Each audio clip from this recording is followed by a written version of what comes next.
नमस्कार. आज आपण हिमायतनगर येथे आलेलो आहोत. आज महाराष्ट्राचे मुख्यमंत्री सन्माननीय एकनाथरावजी शिंदे साहेब आज हिमायतनगर येथे येणार आहेत. महायुतीचे उमेदवार बाबुराव कदम कोळीकर यांच्या प्रचारार्थ एकनाथराव शिंदे मुख्यमंत्री आज हिमायतनगर येथे येणार आहेत. तर आज आपण संदेश पाटील हडसणीकर यांच्यासोबत संवाद साधणार आहोत.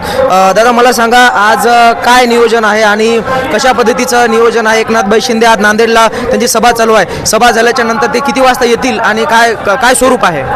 महायुतीचे उमेदवार सन्माननीय लोकनेते बाबुरावजी कदम साहेब यांच्या प्रचारार्थ आज सीएम साहेब हिमायतनगर दौऱ्यावर आहेत. त्यांच्याबरोबर या भागाचे माजी खासदार व कॅबिनेट मंत्री नामदार हेमंतभाऊ पाटील सुद्धा या ठिकाणी येणार आहेत. नियोजन अतिशय चांगलं आहे. या ठिकाणी महिला वर्ग लाडका भाऊ असल्यामुळे मुख्यमंत्री साहेब अतिशय मोठ्या प्रमाणात इथे आलेले आहेत आणि युवा सैनिक शिवसैनिक खूप मोठ्या प्रमाणात या ठिकाणी आलेले आहेत.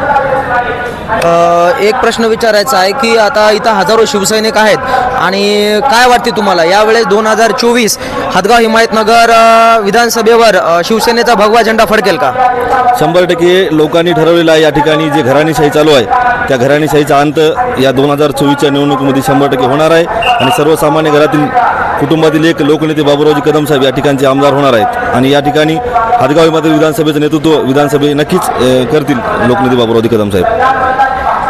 एकनाथ शिंदे साहेबांसोबत अजून कोण कोण येणार आहे आणि किती वाजता येतील हे थोडक्यात थोडं सांगू शकता? या ठिकाणी सन्माननीय राज्याचे मुख्यमंत्री एकनाथभाई शिंदे साहेब यांच्यासोबत आपले नामदार हेमंतभाऊ पाटील साहेब येणार आहेत आणि त्यांच्यासोबतची पूर्ण बाकी टीम भाजपचे काही कार्यकर्ते आहेत. धन्यवाद दादा. आज आपण हदगाव हिमायतनगर येथे एका शिवसैनिक संदेश पाटील हडसणीकर यांच्यासोबत